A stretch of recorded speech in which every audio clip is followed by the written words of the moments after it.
I was going somewhere one night, but I didn't even know where I was going because my journey wasn't ending.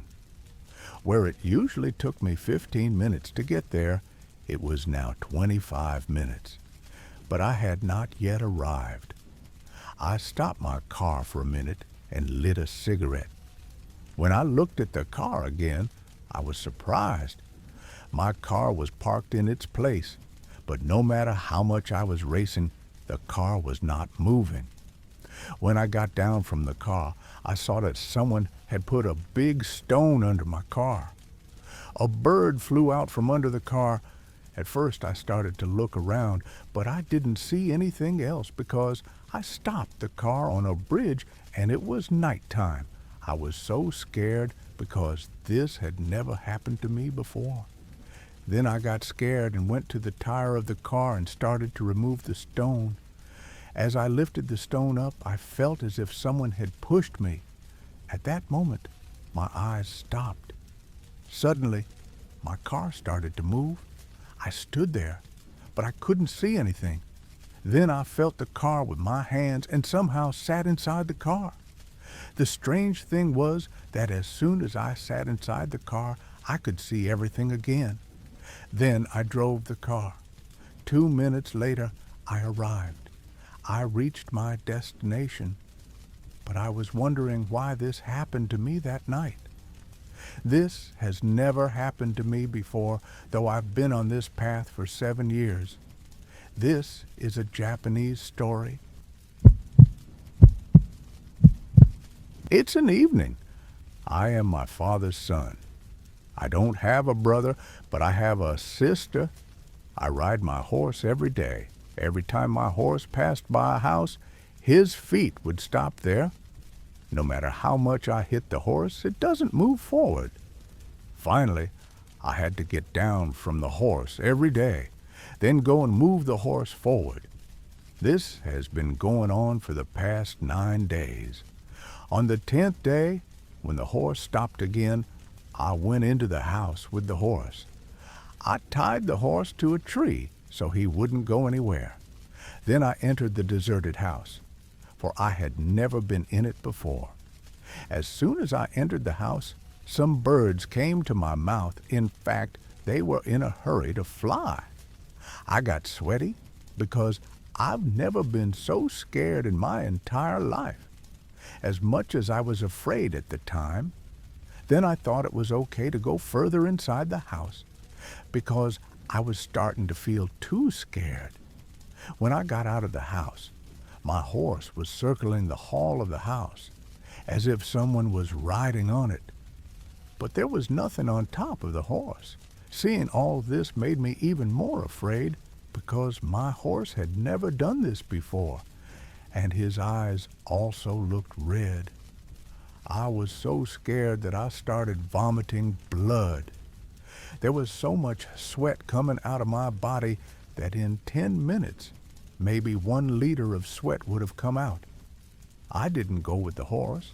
I came straight out of the mansion because I knew that there was a lot going wrong with the mansion. As soon as I came out of the mansion, I saw my horse eating grass outside. When I looked at the mansion again, there was no horse in the mansion.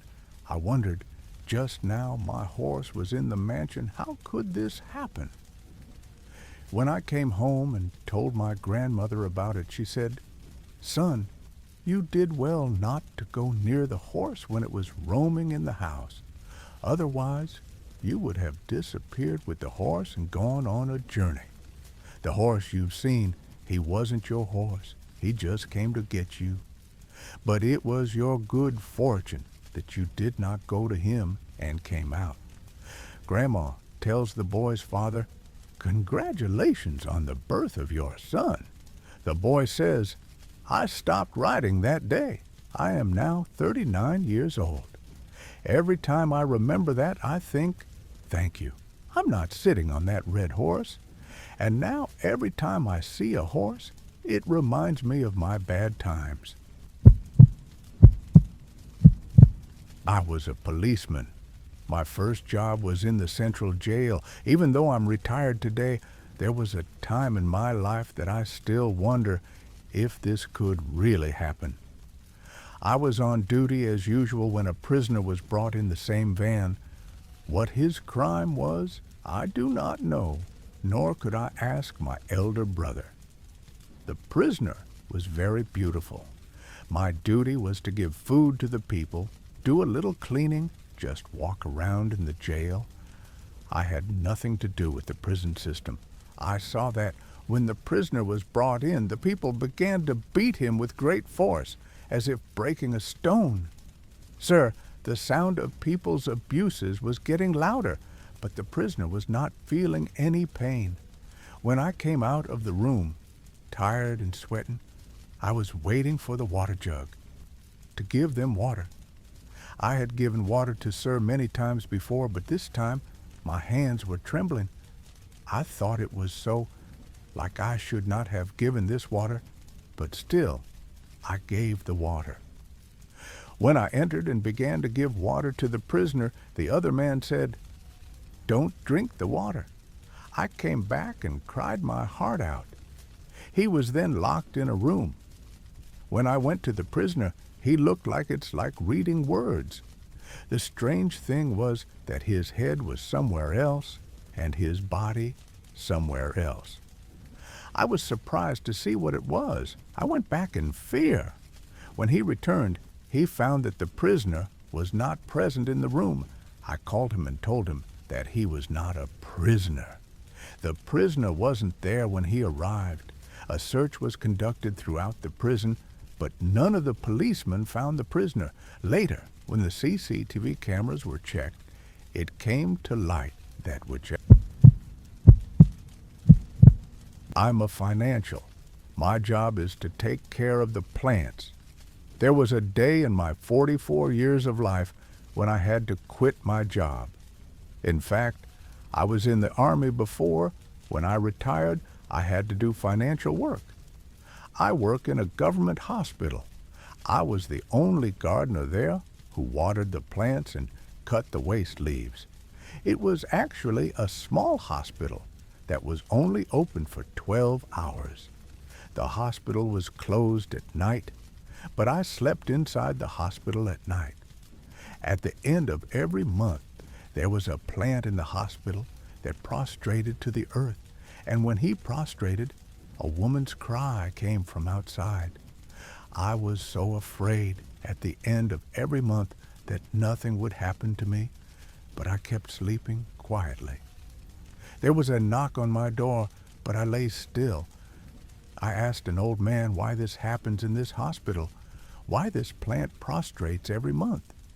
He said, "I can't say anything about it, but what you say about a woman crying, maybe the answer is this. As much as I know about this hospital was built 11 years ago. There was once an old woman's house. The government demolished the old man's house and built this hospital. Although it was for the convenience of the public, it did not go well with the old man. The government gave her land elsewhere, but she was not happy about it. He suffered a heart attack and was rushed to the hospital, but died soon after. His soul may have sprung up near the same plant, but only the one above knows the rest. One thing to remember, whenever it's the end of the month, you don't sleep in the hospital. I said, what do I do? I also have to monitor the hospital. There are valuables there. When I told this to the big doctor of the hospital, he laughed and said, "Are you all right? I don't believe in such things." A few months passed. I told the doctor again that I would not be in the hospital for 3 nights at the end of the month. The doctor said, "If anything is stolen from the hospital during these 3 nights, you will be responsible." I was forced to stay. One day, I saw that some woodcutters had come to the hospital with their belongings. I asked him, "What are you doing here?" He said, "We have been called by the big doctor. Maybe a plant has to be cut." I asked the doctor which plant to cut. "The woodpeckers are outside. The doctor said, "The plant you talk about every day that has to be cut." I said, "Doctor, sir, don't cut this plant. I don't mind. You don't say the root of the riot has to be thrown out." When the woodcutters began to cut the plants, I said, "Do not cut me, otherwise it will not be good." The woodcutter told the doctor, but the doctor said, "If you don't work, I'll call another woodcutter." Forced woodcutters cut that plant. After that, at the end of the month, there was no sound in the hospital, nor the sound of a woman's cry, nor the prostration of a plant. But I was not happy about this, because the elder had said that it would not be good. 4 months later, the doctor found out that he had an accident in front of the hospital. He survived, but he went insane. It always says, I'm sorry. It's like apologizing to someone. The doctor's family says that he is afraid all the time. But at the end of the month, he is so afraid that he has to be tied up. A year later, the hospital closed.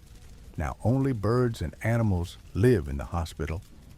I haven't told this story to anyone, but you must tell it to the world in your own voice. I am sending you this message.